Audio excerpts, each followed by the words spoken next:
ተረከዛችሁ እየደረቀ እየተሰናጣጠቀና መርገጥ እስከሚያቅታችሁ ድረስ እያመማችሁ ነው? ብቻችሁን አይደላችሁም። ብዙ ሰዎች በዚህ ችግር ይሰቃያሉ። ነገር ግን እንዴት አድርገው መከላከልና መንከባከብ እንዳለባቸው አያውቁም። ታዲያ ትክክለኛውን መፍትሄ ማግኘት ከፈለጋችሁና እስከ መጨረሻው አስገራሚ ለውጥን ማየት ከፈለጋችሁ ይህ ቪዲዮ ለእናንተ ነው። የተረከዝ ማሰናጣጠቅ የፈለጋችሁትን ጫማ ማድረግ እንዳትችሉ ብቻ ሳይሆን የዕለት ተዕለት ኑሯችሁንና መንገዳችሁ ላይ ይሄ ነው የማይባል ህመምን ሊያስከትል ይችላል። ታዲያ ይህ ችግር ብዙ አይነት የሚከሰትባቸው ምክንያቶች አሉ። መፍትሄውም እንደተከሰተበት ምክንያት ይለያያል።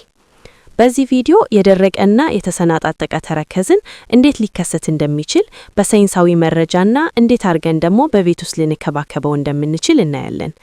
ከዚህ ቪዲዮ አንድ ትንሽ ሐሳብ ካመለጣችሁ የምትፈልጉትን ለውጥ ሊታገኙ ስለማትችሉ ቪዲዮውን እስከ መጨረሻው ተከታተሉ። የዕለት ተዕለት ኑሯችንን የሚያሻሽሉ የውበትና የጤና ቪዲዮዎችን ማግኘት ከፈለጋችሁ የሰብስክራይብና ደውል ምልክቱን ይጫኑ። የተሰናጣጠቀ ተረከዝ ምንድን ነው? የተሰናጣጠቀ ተረከዝ ማለት በታችኛው የተረከዛችን ክፍል የሚከሰት ሲሆን የተረከዛችን ቆዳ አስፈላጊውን ቅባት ማግኘት ሳይችል ሲቀርና ወፍራምና ጠንካራ የሆነ የቆዳ አይነት ሲያወጣ ነው። ይህ ችግር ያለበት ሰው ረጅም ሰዓት የሚቆም ከሆነና አላስፈላጊ የሆነ ጫና በተረከዙ ላይ ሲኖር ይህ የደረቀው የቆዳ ክፍል ወደ መሰናጣጠቅና ወደ አደገኛ ህመም ይቀየራል።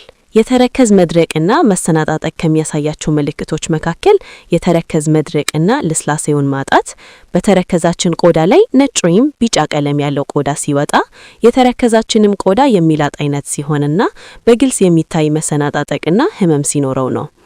የተረከዝ መድረቅ በሁሉም ሰው ላይ የሚጋጠም ሲሆን በይበልጥ ግን በሴቶችና እድሜያቸው ከ20 በላይ በሆኑ ሰዎች ላይ ይከሰታል። ለሱም የራሱ የሆኑ ምክንያቶች ሲኖሩት እነዚህን ምክንያቶች በዝርዝር እንመለከታለን። የተረከዝ መሰንጠቅ የሚከሰትበት ምክንያቶች። የተረከዝ መድረቅና መሰንጠቅ የሚከሰትባቸው የተለያዩ ምክንያቶች አሉ። እነሱንም በሶስት ከፍለን እናያቸዋለን። ውጫዊ ችግሮች፣ ውስጣዊ ችግሮች እና የጤና ችግሮች ብለን ስንከፋፍላቸው ከነዚህ ችግሮች ውስጥ ለእናንተ የተረከዝ መድረቅ እና መሰናጠቅ ዋነኛው ምክንያት ልታገኙ ትችላላችሁ። ታዲያ ለእያንዳንዳቸው የተለያየ መፍትሄ ሲኖራቸው ምን እንደሆኑ በዝርዝር እንመልከት። የመጀመሪያው ውጫዊ ችግሮች። ውጫዊ ችግሮች የምንላቸው በዕለት ተዕለት ኑሯችን ላይ የምንጠቀማቸውና በአየር ሁኔታ ለውጥም ሊከሰቱ የሚችሉ ነገር ግን ለተረከዝ መድረቅና መሰናጣጠቅ ዋነኛ ምክንያት የሆኑ ነገሮች ናቸው። ከነሱም ውስጥ በባዶ እግር መጓዝ፣ ነጠላ ጫማ ወይም ኋላቸው ክፍት የሆኑ ጫማዎች መጠቀም፣ ቀዝቃዛ አየርና ለረጅም ሰዓት መቆየም ናቸው። ውስጣዊ ችግሮች። ውስጣዊ ችግሮች ለራሳችን ከምንሰጠው እንክብካቤ አንጻርና በተፈጥሯዊ ምክንያት ሊከሰቱ የሚችሉ ነገሮች ናቸው። ታዲያ እነዚህ ነገሮች ምንድን ናቸው? አንደኛ ዲሃይድሬሽን ወይም በቂ ውሃ አለማግኘት፣ ደካማ የሆነ የእግር እንክብካቤ ማድረግ እና የእድሜ መጨመር ናቸው። በዚሁ ሐሳብ ላይ ያለን ስለ እድሜ ልንገራችሁ። እድሜ አንድ የተረከዝ መድረቅና መሰናጠቅ ምክንያት የሆነው የአንድ ሰው እድሜ በጨመረ ጊዜ በቂ የሆነ የሰውነት ቅባት ማምረት ማቆም ስለሚጀምር ነው። የጤና ችግሮች። የጤና ችግሮች ዋነኛ የተረከዝ መድረቅና መሰናጠቅ ምክንያቶች ሲሆኑ ለዚህ ችግርም አስፈላጊውን የሆነ ሕክምና ማድረግ ይኖርብናል። ታዲያ ከነዚህ መካከል ዋናዎቹ ምንድናቸው? አንደኛ ዳያቤቲስ። ይህ ችግር ቆዳችን የሚድንበትን ጊዜ የሚያራዝም ወይም የሚያዘገይ ችግር ነው። ሌላኛው የቆዳ ችግሮች ሲሆኑ ከነሱም ውስጥ ኤግዜማ የቆዳ መድረቅና መቆዳትን ያስከትላል። ሶሪያሲስ ወፍራምና የሚነሳ አይነትን ቆዳ እንዲከሰት ያደርጋል። ታይሮይድ ፕሮብለምስ ቆዳ ራሱን እንዲያድስ የሚያደርግ ችግር ነው። የተረከዝ መድረቅና መሰናጠቅ ምን እንደሆነ ካየን እንዲሁም የሚከሰቱባቸውን መንገዶች ካየን አሁን ደግሞ በቤት ውስጥ እንዴት አድርገን መከላከል እንዲሁም ከተከሰተ ደግሞ ማስወገድ እንደምንችል እናያለን። በቤት ውስጥ ልናረገው የምንችለው መፍትሄ። የመጀመሪያው በቤት ውስጥ ልናረገው የምንችለው ነገር እግራችንን ለብ ባለ ውሃ ውስጥ ከ10 እስከ 15 ደቂቃ መዘፍዘፍ ነው። ታዲያ ይህን ነገር ለምን ይጠቅመናል እንዲሁም የምንዘፈዝፍበት ውሃ ምን አይነት መሆን አለበት የሚለውን እንመልከት።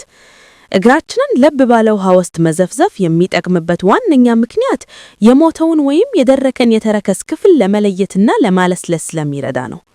የምንዘፈዝፍበት ውሃ ውስጥ ጨው ወይም የእግር ሳሙና ማድረግ ይመረጣል።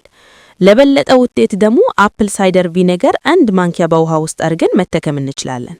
እሱም በውስጡ አሲዲክ ባህሪ ስላለው የደረቀውን የተረከዝ ክፍል በቀላሉ ለማንሳት ይረዳናል።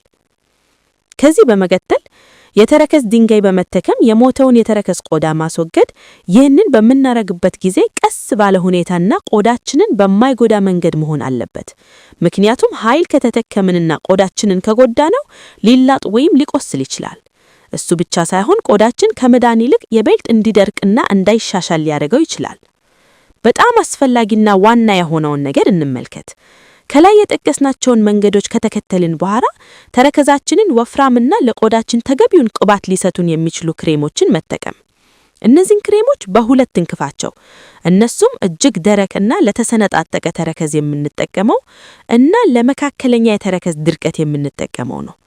ታዲያን የተረከዛችን ችግር ከፍተኛ ከሆነና ጊዜ የሚፈጅ ከሆነ በውስጡ ዩሪያ ያላቸውን ክሬሞች መጠቀም ይኖርብናል። ምክንያቱም ዩሪያ የደረቀውን ቆዳችንን አልፎ በመግባት እንዲለሰልስና ይህም ችግር ዳግመኛ እንዳይመለስ ይረዳዋል። ብዙ ቅባቶች ቆዳን አልፎ የመግባት ኃይላቸው አነስተኛ ሲሆን፣ ዩሪያ ግን ለዚህ ችግር ተብሎ የተዘጋጀ ስለሆነ ለውጡን በፍጥነት ማየት ይረዳናል። ሁለተኛው የተረከዝ መድረቅ አይነት ቀላልና ጊዜ የማይፈጅ ከሆነ በቀላሉ ግሊሰሪን መጠቀም እንችላለን። ይህንን ካደረግን በኋላ ቫዝሊን በመጠቀም ቅባቱ ከእግራችን እንዳይወጣ ማድረግ ይኖርብናል። ብዙ ሰዎች ቫዝሊን በራሱ ልስላሴን ይሰጣል ብለው ያምናሉ። ነገር ግን የተቀባነውን ክሬም ቅባት እንዳይወጣ የሚረዳ ነው። ይህንን ካደረግን በኋላ ካልሲ በማድረግ ማቆየት ይኖርብናል። በዚህ ቀላል መንገድ በቤት ውስጥ የደረቀንና የተሰነጣጠቀን ተረከዝ መከላከል ስንችል ከላይ ባየነው የጤና ችግር የመጣ ከሆነ ግን አስፈላጊውን የሕክምና መንገድ መውሰድ ይኖርብናል። መጠንቀቅ ያለብን ነገሮች ከላይ የጠቀስኳቸውን የቤት ውስጥ መንገዶች ስትከተሉ መጠንቀቅ ያለባችሁን ነገር ልንገራችሁ። ምክንያቱም እነዚህ ነገሮች ውጤቱን በአግባቡ ማየት እንዳትችሉና እንዲሁም ችግሩ እንዲባባስና እንዳይሻሻል ሊያደርጉ ስለሚችሉ ነው። የመጀመሪያው እጅግ ሙቅ የሆነ ውሃ ሳይሆን መጠቀም ያለባችሁ ለብ ያለ ውሃ ነው። ተረከዛችሁን በምታሹበት ሰዓት ቀስ ባለ መንገድ ነው እንጂ ቆዳችሁን ሊጎዳ በሚችል መንገድ መሆን የለበትም። የተረከዝ መድረቅን ገና ሳይበረታ ካያችሁት ቀድማችሁ እንክብካቤውን ማድረግ እንዳትረሱ። በቤት ውስጥ በምትመላለሱበት ሰዓት ጫማን መጠቀምና በባዶ እግር መጓጓዝን መቀነስ ናቸው። የተረከዝ መድረቅ በብዙ ምክንያቶች ሊከሰት ይችላል። ነገር ግን ሊድንና ሊሻሻል የሚችል ነገር ነው። ከእናንተ የሚጠበቀው ትክክለኛውን መንገድ መከተል ነው። ታዲያ ለውጡን ለማየት ትዕግስትና በተደጋጋሚ እነዚህን መንገዶች መከተል ይጠየቃል። ይህ ቪዲዮ እንደሚረዳችሁ ተስፋ አደርጋለሁ። በሌላ ቪዲዮ እንዲሰራላችሁ የምትፈልጉትን አስቀምጡልኝ። ሰብስክራይብ እና ላይክ ማድረግ እንዳይረሳ። በሌላ ቪዲዮ እስከምንገናኝ ድረስ መልካም ቀን።